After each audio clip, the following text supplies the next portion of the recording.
So Sweet Planet est un podcast indépendant qui vous propose une série d'interviews d'artistes, activistes, chercheuses et chercheurs, responsables d'ONG, réalisatrices et réalisateurs de documentaires, de fiction, autrices et auteurs. Je suis Anne Greff et j'ai créé So Sweet Planet avec l'idée de sensibiliser à l'importance de prendre soin du vivant et d'ouvrir des portes vers d'autres cultures, d'autres regards et d'autres approches du monde.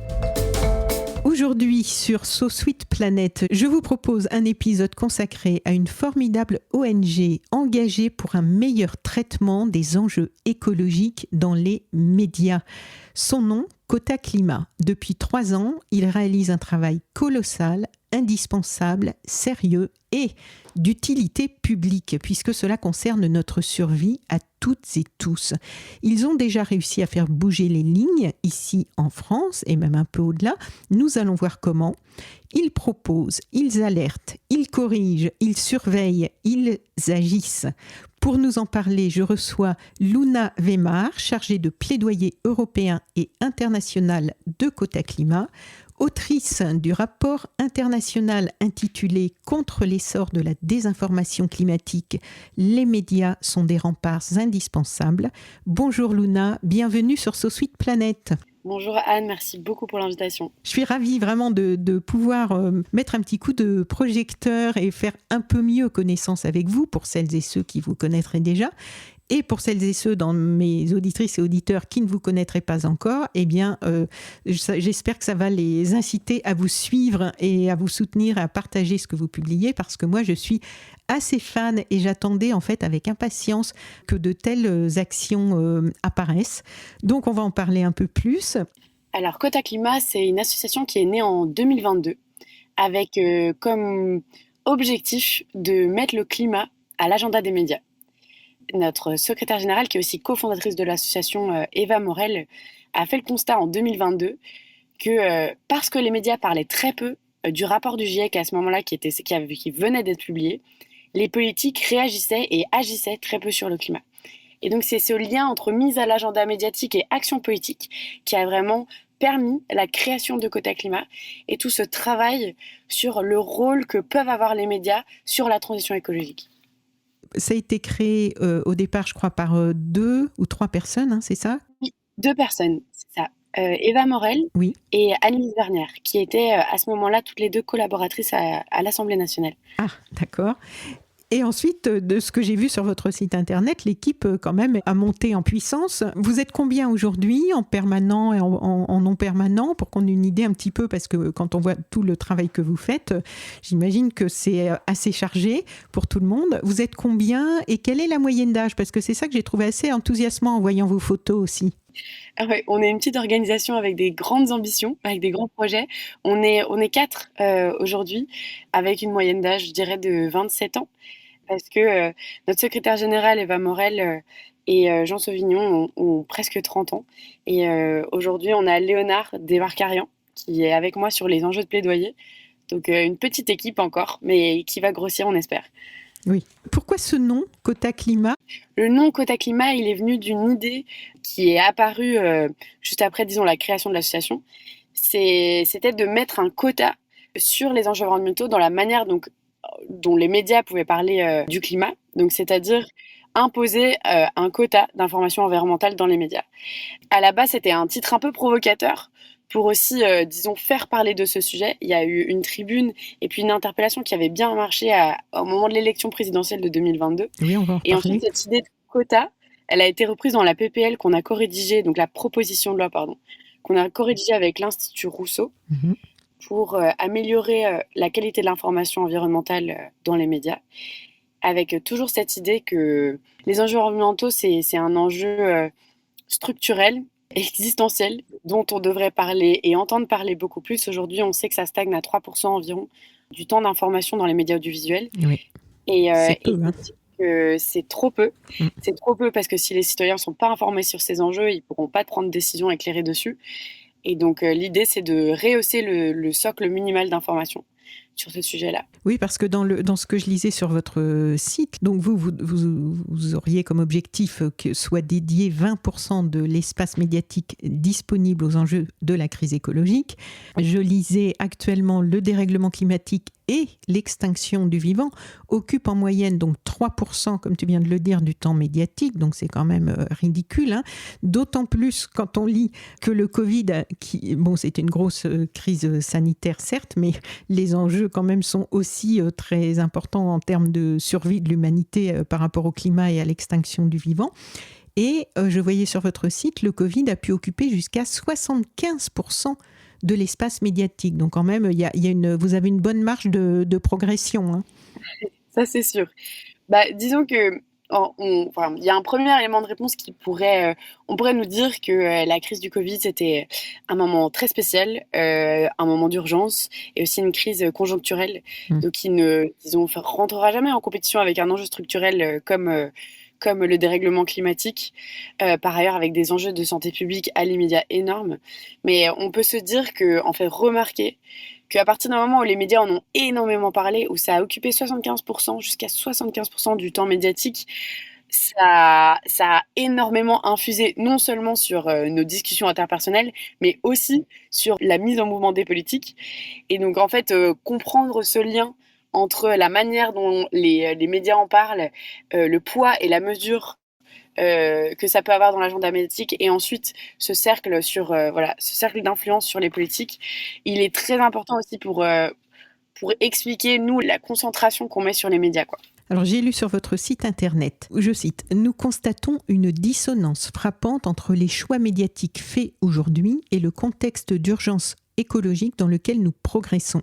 Nous avons, d'une part, une accumulation de rapports scientifiques qui nous alertent sur le fait que nous nous dirigeons tout droit vers un monde inhabitable, et ce, rapidement, et d'autre part, un agenda médiatique totalement déconnecté, on pourrait dire politique peut-être aussi d'ailleurs, totalement déconnecté de cette réalité, dicté par l'instantanéité de l'actualité et peut-être aussi par la recherche de sujets plus sensationnels. Et plus loin, je lis, toujours sur votre site internet, « En tant que citoyens, nous souhaitons donc alerter sur le fait que le journalisme a un rôle démocratique majeur à jouer dans cette transition. Les journalistes ont le devoir de questionner les décideurs publics et privés sur leur stratégie d'atténuation et d'adaptation. Ils peuvent exercer une pression constructive en faisant de la crise écologique la priorité. » Alors évidemment, quand on lit ça, on a envie de vous demander, alors les journalistes questionnent-ils plus aujourd'hui les décideurs publics et privés sur leur stratégie d'atténuation et d'adaptation? Ou est-ce que ça stagne? Depuis qu'on existe? Oui, depuis que vous existez, oui. J'aimerais beaucoup dire oui. Le problème, c'est qu'on voit que... On parle beaucoup du backlash écologique aujourd'hui. On voit que justement, les médias ont tendance à en parler peut-être moins, et les politiques aussi, ce qui pose quand même beaucoup de questions. En fait, aujourd'hui, au-delà de la baisse quantité d'informations environnementales, on voit aussi l'essor de ce qu'on appelle la désinformation climatique.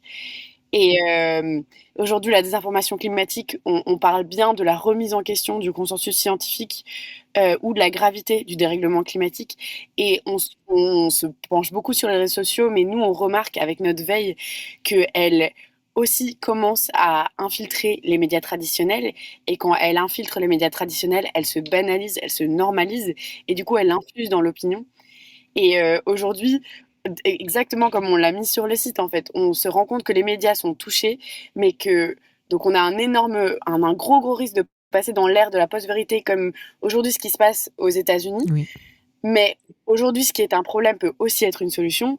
Et la bonne nouvelle, c'est qu'on est encore en démocratie, qu'on a un droit à l'information qui est protégé, et que les médias peuvent être des remparts, peuvent être des contre-pouvoirs à cette désinformation climatique qui a tendance à se propager pour protéger des intérêts économiques ou politiques. Et voilà, nous, c'est pour ça qu'on agit, c'est pour ça qu'on quantifie le problème, c'est pour ça que sur nos réseaux, on expose les médias qui contribuent au problème, mais aussi on valorise le travail journalistique qui va dans le sens inverse. Et ensuite, le troisième pilier qui est quand même très important, c'est de miser sur la loi, de faire appliquer la loi et de renforcer ce droit-là. Le droit à l'information, c'est quand même un droit constitutionnel. Et donc, c'est de dire qu'on a ces piliers en démocratie, qu'il faut les utiliser pour nous protéger et pour protéger notre droit à l'information. Ensuite, grâce à ce cadre, disons, structurel-là, déjà, ça nous permet de ne pas mettre la responsabilité sur les citoyens. Par exemple, croire à certaines fake news ou pas qu'on verrait se propager sur certains réseaux ou certains médias. Et de l'autre, c'est de dire qu'on peut actionner un cercle vertueux où des citoyens informés peuvent mieux lutter contre la désinformation, peuvent aussi augmenter leur pression sur leur pouvoir politique et, in fine, permettre une transition environnementale qui soit plus juste et Oui. plus rapide. On va en reparler parce que vous avez différents moyens d'action que je trouve très pertinents et aussi des résultats. Et on va en parler aussi. Vous attaquez le problème par différents angles et c'est ça que je trouve vraiment intéressant à l'heure actuelle. Et en plus, ça a évolué tellement vite depuis 3 ans au niveau des attaques sur les personnes qui essaient de défendre le vivant, le réchauffement climatique et d'informer correctement sur le sujet. Aujourd'hui, qu'est-ce que vous relevez le plus comme contenu problématique ? Est-ce qu'il y a des façons de maltraiter le problème qui sont un peu récurrentes ou est-ce que c'est vraiment au cas par cas Alors, aujourd'hui, le climato-scepticisme banal, disons, qu'on retrouve souvent dans les médias, on le retrouve sous plusieurs, disons, grands discours. Un discours qui est de plus en plus présent, c'est celui qui vise à décrédibiliser les messagers de la transition. Donc ça peut être les ONG environnementales, ça peut être les scientifiques, ça peut être les experts qui travaillent sur le sujet. Et l'objectif, c'est vraiment de réduire la crédibilité de ces porte-paroles-là pour qu'on ne puisse même plus les écouter in fine. Donc ça, c'est quelque chose qui est extrêmement présent et qui est en augmentation. La deuxième chose, ça s'attaque beaucoup, disons que le discours climato-sceptique en tant que tel est passé d'une sorte de déni scientifique assez pur et décomplexé qui a muté sur une critique des solutions. Donc, disons qu'il a pris un autre visage qui s'est métamorphosé de manière plus subtile. Et donc, c'est l'idée de dire aujourd'hui, les solutions sont imparfaites, elles sont inefficaces ou elles sont trop chères. Et donc, à quoi bon regarder ou parler de la transition écologique vu que aujourd'hui on n'en a pas besoin ou c'est trop cher, pas la priorité ou pas l'urgence pour le moment. Et voilà, c'est une manière en gros de détourner le regard, de dévier le débat, de décrédibiliser l'importance ou l'urgence de la situation. De perdre du temps aussi. Et exactement, de perdre du temps. En fait, vraiment, c'est vrai, détourner le regard pour conserver le statu quo. Et une question au milieu de mes questions, mais qui me vient comme ça spontanément. En fait, est-ce qu'on peut savoir, toi, comment tu as été sensibilisée à cette problématique et que tu as eu envie de t'engager comme ça au sein d'une association ? Alors, c'est une très bonne question. Moi, j'ai grandi en Belgique avec une famille française. J'ai toujours regardé les médias français comme ma première source d'information qui m'a d'ailleurs politisée en premier lieu. Et ensuite, j'ai choisi, après mes études, de travailler dans les institutions publiques, du coup sur la gouvernance plutôt. Et j'ai beaucoup aimé, ça m'a appris la mécanique institutionnelle qu'on pouvait avoir sur les politiques climatiques. Mais je me rendais bien compte qu'il y avait une certaine inertie à l'intérieur de ces structures-là, qui ont le mérite d'exister et on a besoin qu'elles existent. Mais je pense que j'avais besoin de faire partie de la société civile parce que j'avais une sorte de flamme en moi qui était liée à mes convictions environnementales et sociales. Et donc j'ai rejoint Quota Climat il y a 1 an et demi maintenant parce que je trouvais que cet angle double du média et du médiatique et de la politique avait un sens particulier pour moi parce qu'il y ait autant l'information que la mise en action. Et c'était une manière extrêmement innovante et pertinente pour agir. Et aujourd'hui, on voit que ça marche et c'est ça qui est génial.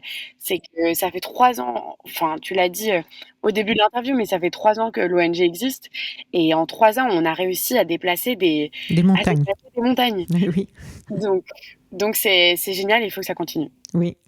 Alors après 2 années de veille médiatique, Quota Climat, un peu plus de 2 années du coup, a publié en décembre dernier un rapport international intitulé « Contre l'essor de la désinformation climatique, les médias sont des remparts indispensables ». Ce rapport révélait une augmentation alarmante des discours de désinformation climatique dans les médias d'information entre 2022 et 2024. Ce rapport soutient, je cite, que le vide juridique et les failles du cadre de régulation rendent le système médiatique dans son ensemble vulnérable à la désinformation climatique.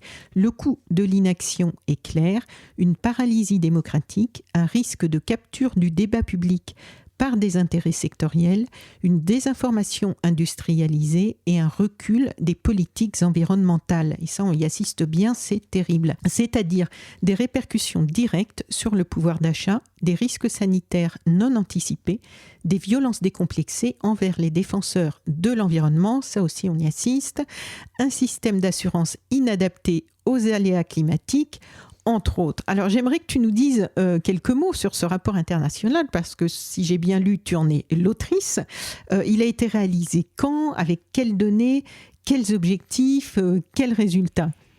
Alors, grande question, je vais essayer de Oui, parce que c'est un gros répondre dossier. point par point. C'est un gros dossier, ouais. Ça m'a passionnée. C'est un sujet que je trouve éminemment important et qu'on traite beaucoup en Angleterre et aux États-Unis, mais qu'on voyait peu émerger dans le domaine français. Il y a David Chavalarias, David Colomb aussi, Oui. qui travaillent sur les questions de désinformation, mais moins sous l'angle démocratique et politique. Et l'intersection avec le climat avait tout son sens. Donc, disons que ce rapport, on y réfléchit depuis un petit temps parce que nous, on avait la conviction qu'il fallait améliorer la qualité de l'information environnementale dans les médias pour évidemment que les citoyens soient mieux informés. Et on voyait ça comme notre principal axe d'action. Aujourd'hui, on s'est rendu compte qu'avec l'essor de ce qu'on appelle la désinformation climatique, il y avait un autre champ qu'il fallait exploiter aussi. C'était non seulement améliorer la qualité de l'information, mais aussi lutter contre la désinformation climatique. Donc c'est, disons, deux jambes d'un même corps, mais il fallait quand même comprendre de quoi on parlait quand on parlait de désinformation climatique. Parce qu'aujourd'hui, comme on voit aux États-Unis, quand on parle de désinformation, si on ne comprend pas de quoi on parle, on peut très vite tomber dans des amalgames de censure, d'atteinte à la liberté d'expression qui ont une raison d'être protégées comme elles le sont, mais il faut bien caractériser pour être sûr de ne pas surréagir ou sous-réagir. Alors, pour revenir au rapport, on s'est basé sur la littérature existante, sur la désinformation climatique, dans les pays européens et à l'international, évidemment en regardant particulièrement notre veille médiatique française comme exemple de cette pénétration des discours de désinformation climatique dans les médias traditionnels. D'accord. L'objectif, c'était de démontrer deux choses. Premièrement, que la désinformation climatique, elle existe et qu'elle augmente. Oui. Et que deuxièmement, elle pénètre les médias d'information aujourd'hui, que les médias d'information font partie du problème, mais ont aussi un rôle à jouer pour la contrer. Oui, et ne pas laisser passer, parce que c'est souvent ce que vous pointez que je trouve intéressant, c'est que lorsque des climato-sceptiques ou négationnistes s'expriment sur des plateaux et pas on parle pas des chaînes qui ont l'habitude de véhiculer ce genre de propos sur nos chaînes nationales classiques, et vous, ce que vous pointez que je trouve intéressant, c'est quelquefois le manque de réaction des journalistes qui sont en face de personnes qui vont tenir des propos de négationnisme ou de scepticisme, qui lancent comme ça le doute, un flou sur la réalité du réchauffement climatique ou de la chute de la biodiversité. Et vous pointez ça. Et ça, c'est intéressant. C'est pas que la désinformation, c'est aussi le manque de réaction en face de la désinformation rampante, on va dire. Exactement. Alors, on a voulu montrer cette double dynamique, donc ces stratégies d'obstruction ou d'instrumentalisation de la désinformation climatique par certains acteurs politiques, économiques, médiatiques, mais ensuite, en face, des journalistes et un système médiatique qui ne sont pas assez équipés et qui sont, du coup, trop permissifs face à des discours dangereux dans le sens d'intérêt public, qui vont contre l'intérêt public, et qui ne sont pas repris. Parce qu'aujourd'hui, il faut bien comprendre que quand on parle de désinformation climatique et quand nous, on le dénonce, ça veut dire que quelqu'un, sur un plateau télé, par exemple, ou à la radio, ou d'ailleurs dans la presse écrite, a un discours climato-sceptique, c'est-à-dire qui remet en cause le consensus scientifique, mais qui n'est pas contredit.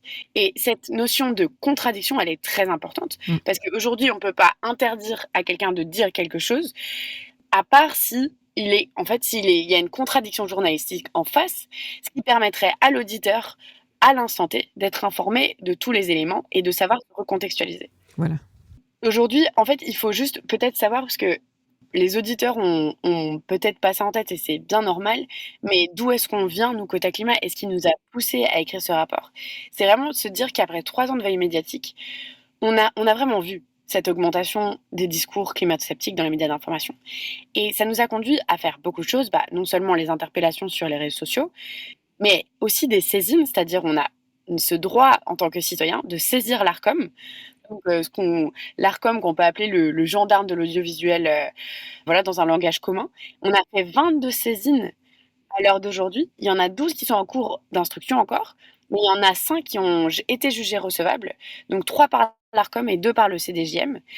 Et c'est unique, en fait, il faut vraiment prendre conscience que, comme jurisprudence, c'est unique à l'échelle mondiale qu'une autorité de régulation considère que la désinformation climatique est une atteinte à notre droit à l'information, est une atteinte à la déontologie journalistique dans le débat public. Eh ben, bravo pour ça. On avance. Sur le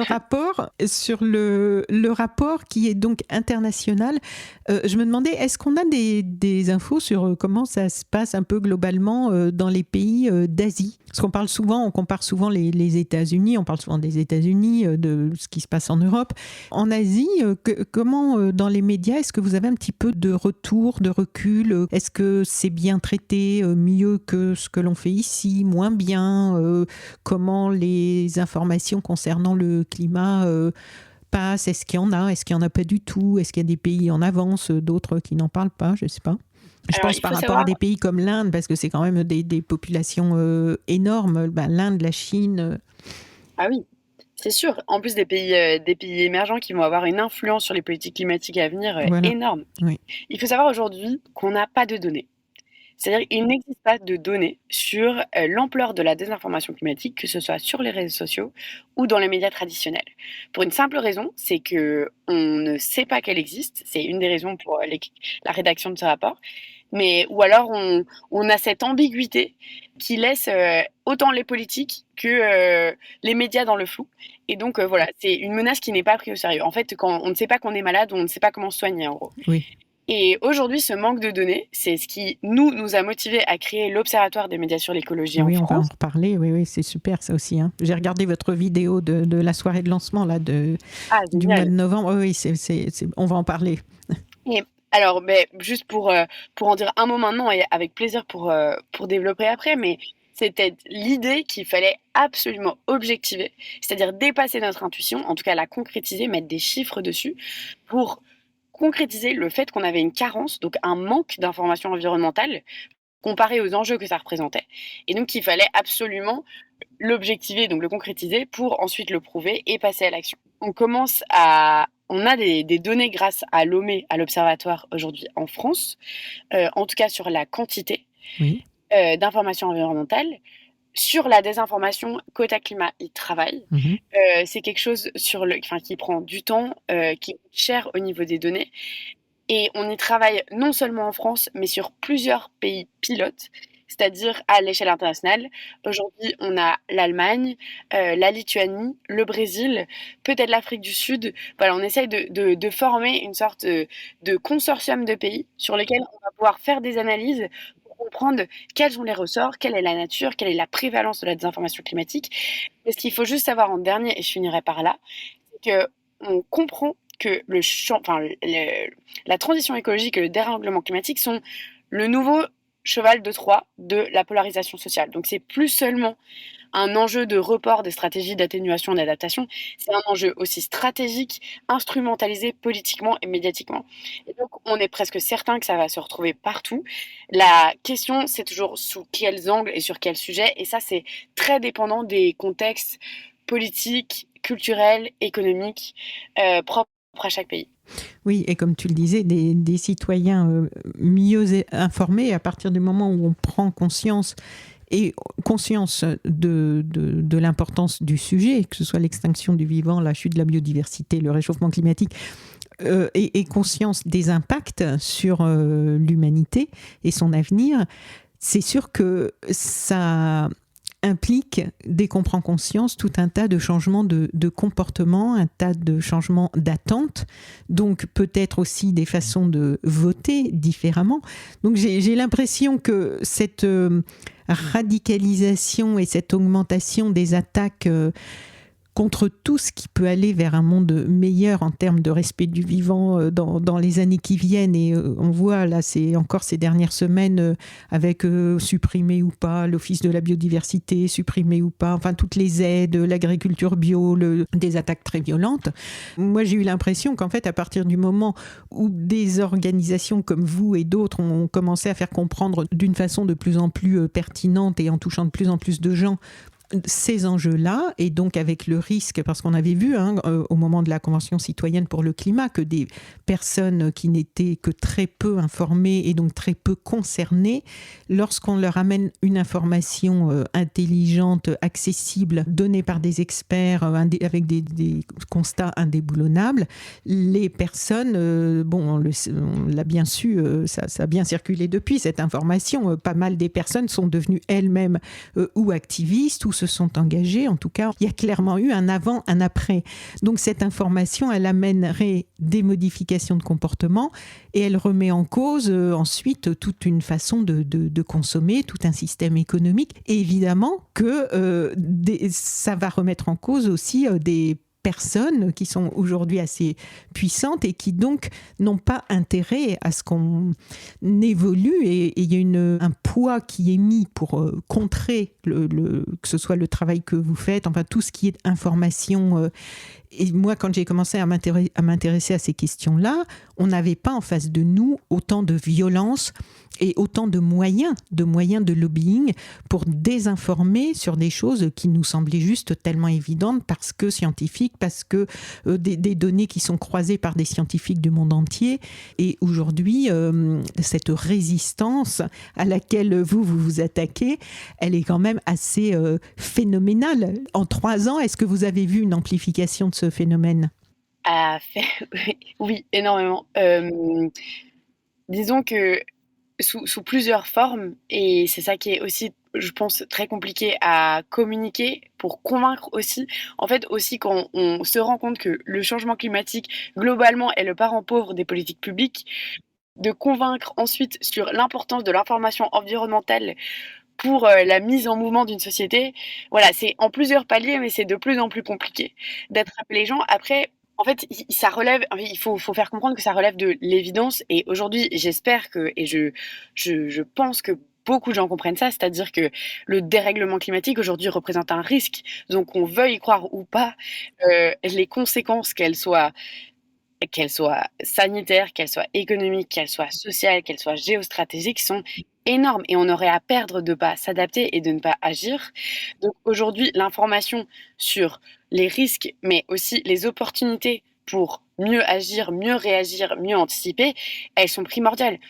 C'est pour ça que les médias ont un rôle énorme à jouer, mais il y a un autre volet que je trouve important de mettre en lumière aussi, c'est-à-dire que évidemment il y a cette notion subjective, c'est-à-dire pour mettre les gens en action, et c'est le volet informationnel, mais il y a aussi le volet matériel aujourd'hui, c'est-à-dire quelle possibilité matérielle avons-nous d'agir.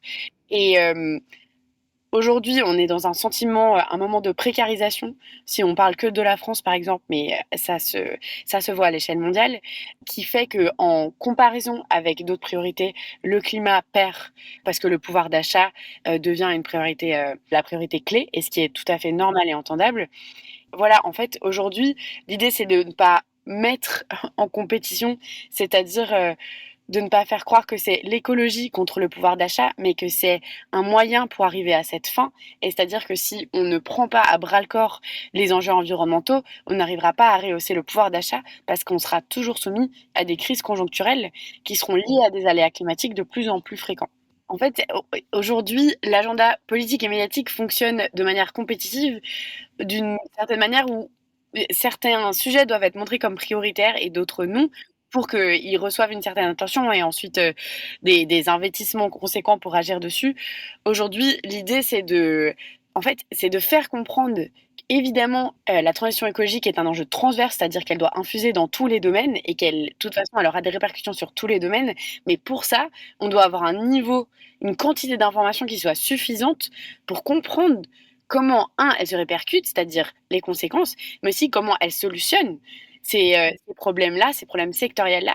Et c'est ce que nous, on met en lumière, notamment avec l'Observatoire des médias sur l'écologie, c'est de dire que aujourd'hui, on comprend qu'il y a moins de 20% de la couverture médiatique environnementale globalement qui traite des solutions, alors qu'en fait, on se rend compte dans tous les sondages d'opinion que les gens sont relativement angoissés par l'information environnementale, à juste titre, parce que Mais oui. c'est globalement assez terrifiant ce qui se passe quand on voit les feux à Los Angeles, les zoonoses qui peuvent apparaître à cause de dégradations environnementales. Les Mais inondations en France, les inondations en France, les glissements exactement, de mais bon, terrain. Oui. à l'échelle nationale, mais à l'échelle territoriale, à l'échelle locale, à l'échelle individuelle, on sait très bien ce que ça peut avoir. Et l'idée n'est absolument pas d'invisibiliser ça, mais c'est de dire aussi que parce que nous connaissons les problèmes, nous disposons de solutions. Et les solutions, elles sont de plusieurs ordres. Évidemment, il y a des solutions technologiques, c'est celle dont on parle le plus, mais il faut aussi parler d'innovation sociale et d'autres solutions environnementales, ce qu'on peut appeler par exemple les solutions basées sur la nature, qui ont des mérites, de grands mérites même économiques, et qui sont invisibilisés dans les médias aujourd'hui. Et donc, voilà, c'est ce balancier-là qu'il faut trouver dans la couverture médiatique pour aussi permettre aux gens d'agir, c'est-à-dire ne pas rester enfermés dans cette impression de subir l'actualité et qui ensuite provoque un rejet et qui se comprend totalement. Mais voilà, de leur visibiliser les leviers pour agir ensuite et avoir l'impression de reprendre contrôle en fait, individuellement Oui. et collectivement. Et alors j'aimerais qu'on revienne, parce que tu l'as évoqué tout à l'heure, et ça vraiment, je place beaucoup d'espoir en vous sur ce sujet, parce que moi ça m'avait tellement choqué.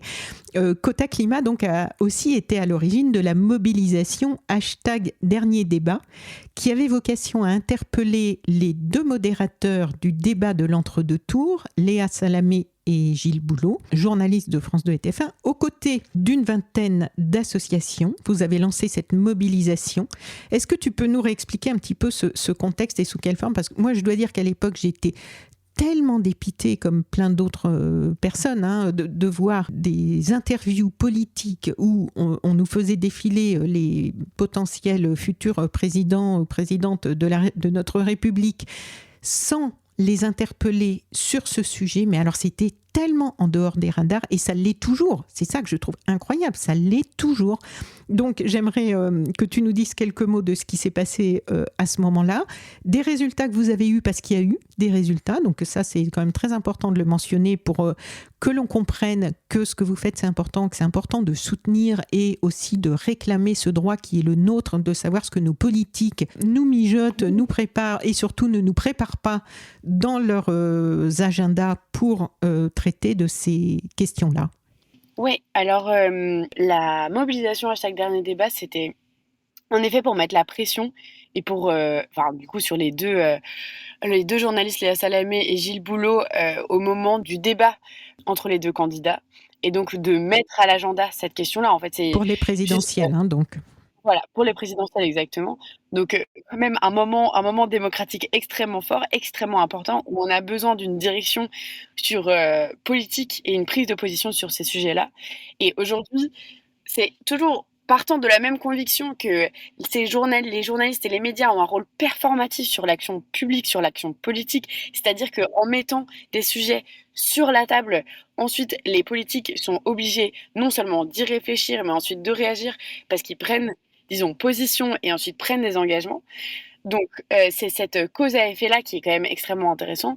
Et donc, c'était à travers une coalition et signature de tribunes qu'on avait réussi à faire remonter ce sujet-là, qui avait fonctionné. Une question avait été posée. Une question, ça peut paraître trop peu, mais c'est déjà bien. Et en fait, il faut savoir que ce mode d'action est quand même intéressant dans le sens où il ne peut pas être répété toutes les semaines, mais il a le mérite de coaliser des acteurs qui sont concernés par le sujet, d'autres d'ailleurs qui sont soit pas concernés mais convaincus par le sujet, et en gros de faire comprendre que c'est multisectoriel et que c'est bien trop important que pour échapper à des moments démocratiques comme tels. Et voilà, cette mise à l'agenda, on a essayé de la faire progresser tout au long de notre action et on se rend compte qu'aujourd'hui, grâce à nos interpellations, par exemple sur les réseaux sociaux, sur LinkedIn, sur Instagram, un rapport de force s'installe grâce à une notoriété qui augmente et une confiance de la part de la communauté qui nous suit, qui nous permet de grandir. En fait, c'est cette idée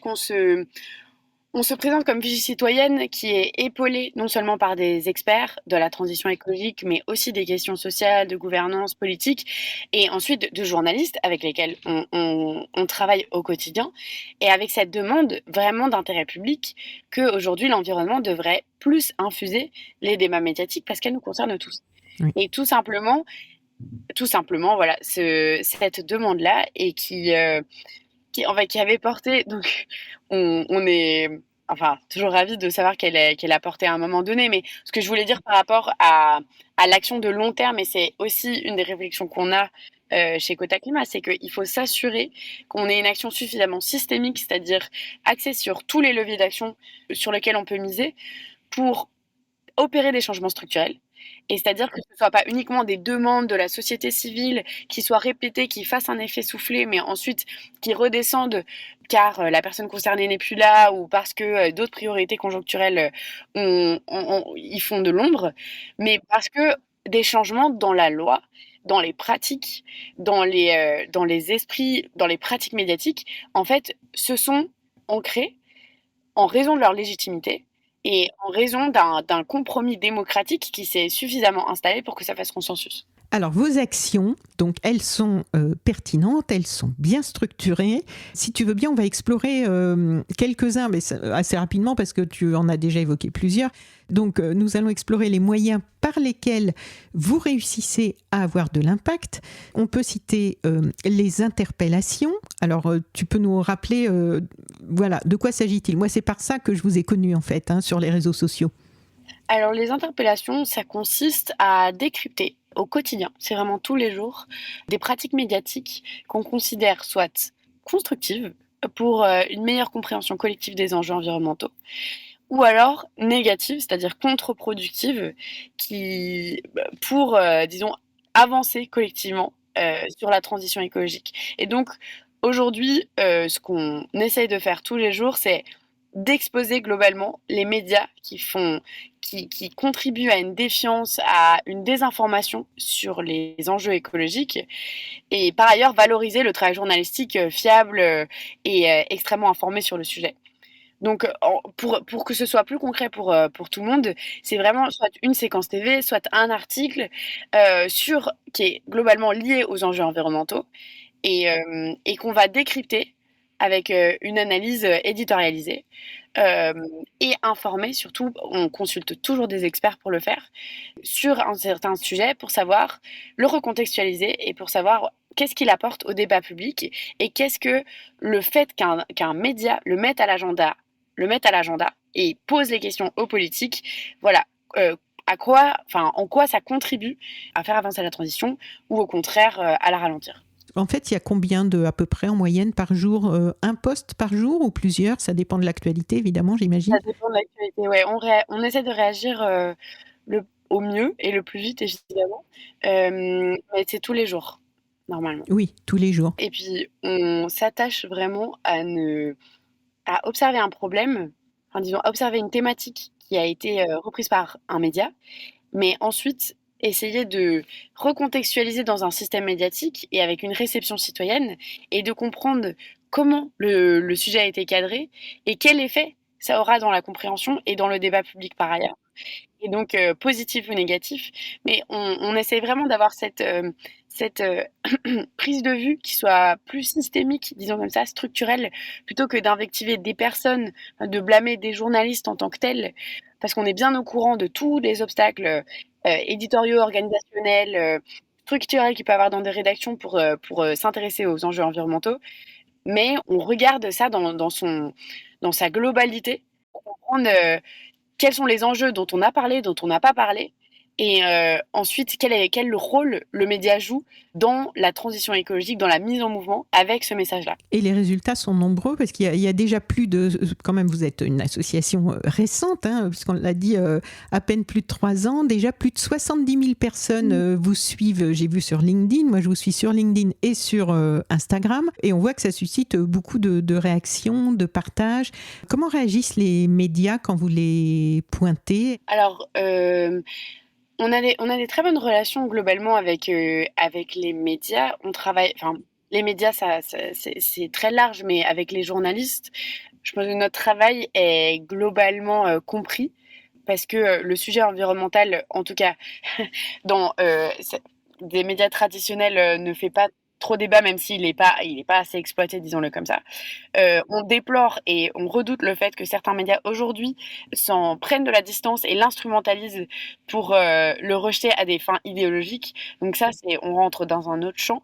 Mais aujourd'hui, disons qu'on est clairement positionné comme des contre-pouvoirs médiatiques, c'est-à-dire une vigie citoyenne qui vraiment a cet esprit de confrontation, mais confrontation saine, c'est-à-dire dans un esprit Constructif. Voilà, constructif, de débat démocratique et de mise à l'agenda, mais toujours une interpellation pacifique sur un certain sujet et basée surtout sur des principes de déontologie, de pluralisme thématique, voilà, donc dans un cadre démocratique posé. Et nous, c'est vraiment cette demande de droit à l'information, de droit à un environnement sain qu'on revendique à chaque fois et qui est notre lame de fond. D'accord. Et alors, parmi les actions, donc les interpellations, il y a aussi le plaidoyer. Alors, le plaidoyer, comment vous vous y prenez pour le plaidoyer et vous l'adressez à qui ? Qui sont vos interlocuteurs pour faire du plaidoyer ? Alors, le plaidoyer, maintenant, on le pratique à plusieurs échelles. On a commencé à faire du plaidoyer, donc à mener notre action en parlant à des femmes et des hommes politiques. Ça veut dire ça, en gros, plaidoyer, à l'échelle nationale, donc en France. La première grosse action, c'était la co-rédaction de notre proposition de loi avec l'Institut Rousseau. C'était déjà il y a 2 ans. À partir de ce moment-là, un groupe de députés transpartisans a pu travailler dessus pendant presque 1 an, c'était pendant 8 mois. Et aujourd'hui, ce groupe de députés transpartisans a été rejoint par plusieurs autres députés. Maintenant, ce qu'on appelle la PPL, donc la proposition de loi, elle est signée par 75 députés parlementaires. Elle va sûrement être mise à l'agenda de l'Assemblée, donc être débattue en hémicycle dans les mois qui viennent. D'accord. Ça a été vraiment notre première action de plaidoyer et on continue à la mener tous les jours avec des députés parlementaires à l'Assemblée, avec des sénateurs, donc au Sénat. Mais l'idée, c'est vraiment de convaincre de tous les bords, c'est-à-dire de tous les bords pour en fait, créer consensus sur quelque chose qui devrait constituer une évidence, mais que l'information environnementale devrait faire partie intégrante du débat public et ne devrait pas être invisibilisée. Et c'est pour ça qu'il faudrait renforcer la régulation. Donc aujourd'hui, le plaidoyer, ça consiste à convaincre toutes les parties prenantes de l'importance de notre sujet. Et ça, c'est à l'échelle nationale. À l'échelle européenne, disons que c'est le même mode opératoire. On a commencé sérieusement à s'y mettre l'année passée. Et avec ce discours que la désinformation climatique n'a pas de frontières et elle se propage aussi dans d'autres pays à l'échelle européenne et qu'on doit s'en prémunir parce que c'est une question non seulement de souveraineté démocratique mais aussi de souveraineté industrielle et stratégique parce que aujourd'hui les acteurs qui sont derrière la désinformation climatique, ça peut être des acteurs étatiques hostiles, mais ça peut être aussi des acteurs de l'économie carbonée, ça peut être des acteurs des réseaux sociaux. Donc voilà, on se rend compte qu'il y a une constellation d'intérêts derrière tout ça et qu'à l'échelle régionale, on est plus fort pour se protéger contre. D'accord. Donc, à l'échelle européenne, on parle avec des députés, on parle avec les institutions européennes que sont la Commission, pour voir comment, en gros, on peut reconnaître la désinformation climatique comme risque systémique, c'est-à-dire risque qui nous concerne tous et dans tous les pays, et comment les médias peuvent, eux, être reconnus comme des remparts démocratiques et les journalistes comme des garants de l'information fiable. Ça, c'est à l'échelle européenne. Et qu'est-ce qui s'est passé en Pologne? Là, j'ai vu un de vos posts il y a 2-3 jours sur les réseaux sociaux où vous parliez plutôt d'une bonne nouvelle. Oui, c'est intéressant. On se rend compte que la désinformation climatique commence à être un sujet assez connu à l'échelle européenne. Bon, pour des mauvaises raisons, c'est-à-dire que la menace augmente, mais au moins les politiques ils deviennent de plus en plus sensibles. Aujourd'hui, la Pologne occupe la présidence du Conseil de l'Europe. Ce qui veut dire que c'est une présidence qui tourne tous les 6 mois. Aujourd'hui, depuis janvier jusqu'à juin, ils l'occuperont. Et ils ont fait de la désinformation climatique, la lutte contre la désinformation climatique, une priorité politique. C'est une très bonne nouvelle. Pourquoi? Parce que ça donne un signal très fort, non seulement aux institutions politiques, enfin, par exemple à la Commission européenne, mais aussi aux parlementaires, que on va agir et qu'on doit agir. Alors, c'est notamment en réponse, eux, à des ingérences russes qu'ils voient sur les sujets climatiques en Pologne. Mais on se rend compte que ça va se répercuter aussi à l'échelle européenne avec la mise en œuvre du pacte vert européen. Mhm. Donc aujourd'hui, on travaille avec la présidence polonaise au Conseil de l'Europe pour voilà, mettre ce sujet à l'agenda européen et faire en sorte d'avoir des initiatives qui nous engagent en tant que région, en tant qu'Union européenne, pour mieux protéger notre espace informationnel. Et donc au niveau international? Et au niveau international, ce sera la fin. Au niveau international, on a aussi des organisations comme l'UNESCO qui s'emparent de ces sujets-là parce qu'ils les voient grossir. On n'a pas énormément de chiffres, mais ce qu'on voit par exemple sur les réseaux sociaux, c'est que le changement climatique est un des sujets cibles de désinformation. Et l'Observatoire des médias digitaux européens qui identifie que c'est le troisième sujet le plus ciblé en fait par les stratégies de désinformation aujourd'hui en Europe. Mais à l'échelle internationale, on se rend compte que ça a grossi. Et en fait, le Brésil, qui occupe la présidence de la prochaine COP, ce sera la COP 30 à Belém l'année prochaine, on a fait aussi une priorité politique et a lancé une initiative avec l'UNESCO qui s'appelle Protéger l'intégrité informationnelle sur le changement climatique. Et donc aujourd'hui, l'idée, c'est de travailler avec une coalition internationale dont on fait partie, qui s'appelle Coalition internationale contre la désinformation climatique, et de voir comment, à l'échelle politique internationale, donc par la présidence brésilienne, on peut le reconnaître comme risque prioritaire, enfin, c'est-à-dire risque stratégique, pour ensuite faire découler des actions dans chaque pays, parce qu'à partir du moment où on a considéré que c'était un problème, on développera des solutions. Voilà, et développer des solutions, mais par des acteurs locaux, évidemment, parce que chaque pays a ses spécificités culturelles, politiques, et que voilà, chacun, enfin, ça doit devenir d'en bas aussi, mais que pour que ça vienne d'en bas, il faut une reconnaissance institutionnelle d'en haut, et de la part des organisations internationales, ce serait énorme. Alors on le voit, hein, et je pense que là, nos auditrices et auditeurs, depuis le début de l'interview, quand on a dit depuis combien de temps vous existez et combien vous êtes, je pense que tout le monde se rend compte de l'ampleur de votre travail. Et le 7 novembre 2024 a marqué le lancement officiel de l'Observatoire des médias sur l'écologie. Et c'est pas du tout un titre gadget, hein, c'est vraiment quelque chose que tout le monde peut aller consulter puisqu'il y a un site internet avec des outils incroyables et formidable en temps réel. Donc, est-ce que tu peux nous dire, parce que je sais que Quota Climat est à l'initiative, si mes sources sont bonnes, de ce bel outil et de cet observatoire des médias sur l'écologie. Vous êtes d'ailleurs, vous avez été rejoint par d'autres partenaires complémentaires de votre action pour mettre ça en place. Est-ce que tu peux nous expliquer déjà qu'est-ce que c'est cet observatoire des médias sur l'écologie ? Bien sûr. Alors, juste pour clarifier, l'Observatoire des médias sur l'écologie, c'est un projet qui a été créé non seulement par Quota Climat, mais par un consortium d'acteurs. Oui. Donc, vraiment, qui ont répondu à un appel à projet de l'ADEME, qui a été notre premier partenaire institutionnel. Et donc, des acteurs dont font partie Expertise Climat, Data for Good, Climat Média, et rejoint par l'ARCOM par la suite. Ensuite, pour reprendre sur l'Observatoire, c'est un outil qui permet de mesurer très précisément la manière et la quantité d'informations environnementales dans les médias audiovisuels.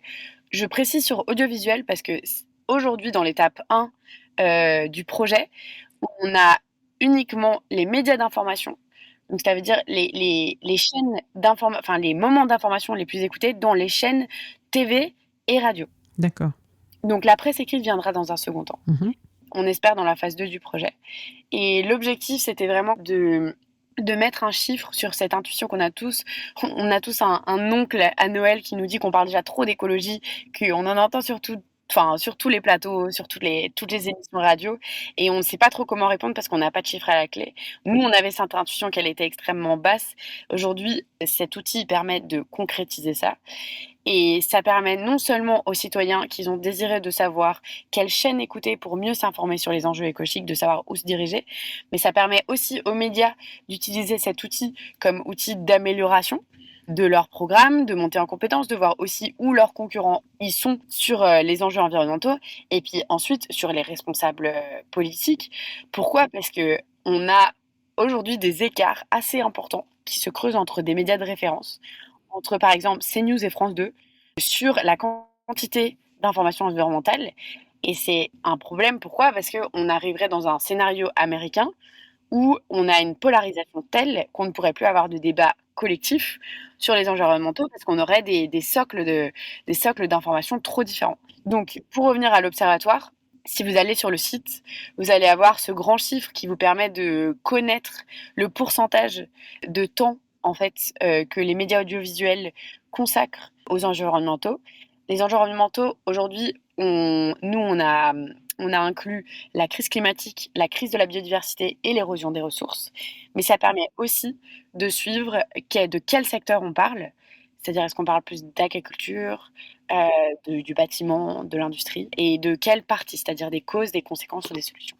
Oui. L'Observatoire, il a été lancé le 7 novembre. Je vais mettre le lien du site internet et donc ça s'adresse en fait à qui ? Parce que là, même pour les simples citoyens, c'est très intéressant d'aller, on voit toutes ces données en temps réel et aussi média par média, qui a parlé le plus de ceci, de cela, sur telle ou telle période, on peut ajuster. C'est assez pratique et j'allais dire ludique, le mot est peut-être un peu fort, mais c'est assez agréable d'utilisation. Bah, tant mieux, parce qu'on a passé du temps à faire le site, mais l'idée, c'est vraiment que ce soit utile. Utile d'un point de vue démocratique, médiatique, comme je le disais, journalistique aussi. Et c'est vraiment pour, si on prend politique au sens large du terme, c'est pour vraiment montrer qu'on parle peu Oui. d'environnement, surtout pendant les crises climatiques, et que ça baisse encore. On a vu une baisse entre 2023 et 2024. Et voilà, et qu'on a d'autres constats qui sont aussi très problématiques, mais qui pourraient être des solutions. C'est-à-dire que on parle trop peu des solutions. Aujourd'hui, c'est à peine 20%, comme je vous le disais. Oui. Ça contribue à un sentiment d'anxiété et de paralysie, et donc pas de mise en action, mais ça peut changer. Et cet outil il permet de mesurer ça aussi, et de voir un rapport de cause à effet, avec quelque chose qui est plus large, qui est maintenant lié à la défiance politique, démocratique, médiatique. Donc vraiment, il faut aussi voir ça comme un outil qui permet de voir comment faire mieux. Et aujourd'hui, on se rend compte que autant la transversalité que le recul, c'est-à-dire en parlant des solutions, qu'en parlant du terrain, en valorisant l'éco-bénéfice pour les citoyens, en anticipant les crises, voilà, tout ça, c'était des demandes citoyennes qu'on pouvait intégrer dans la manière de parler d'écologie. Et en fait, grâce à nos analyses, on se rend compte qu'ils sont encore trop peu présentes. Oui. Et alors, dans vos moyens d'action, vous avez aussi lancé une pétition Urgence Climat pour un quota de temps dédié dans les médias sur mesopinions.com. J'ai signé. Et donc, qui a récolté plus de 40 000 signatures. J'ai vu 42 000 ce matin, ça en était à 42 000. Elle a été lancée quand, cette pétition ? Avec quel objectif ? Et elle est en ligne jusqu'à quand ? Est-ce que c'est encore utile d'inciter nos auditrices et auditeurs à aller la signer ? Dans ce cas-là, je vais mettre le lien aussi dans le descriptif du podcast.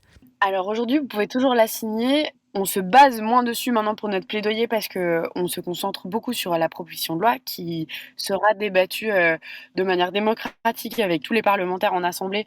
Donc en fait, disons que l'étape d'après est passée. Après, pour faire comprendre que ça reste une demande citoyenne forte, c'est toujours important. Mais en fait, ça montre bien qu'on a utilisé tous les moyens d'action qu'on avait à notre disposition pour faire comprendre que ce n'est pas une demande niche sectorielle de la part d'une d'une petite ONG environnementale, mais bien une demande citoyenne de savoir, d'avoir plus d'informations sur les crises environnementales à venir et les solutions. Et les solutions.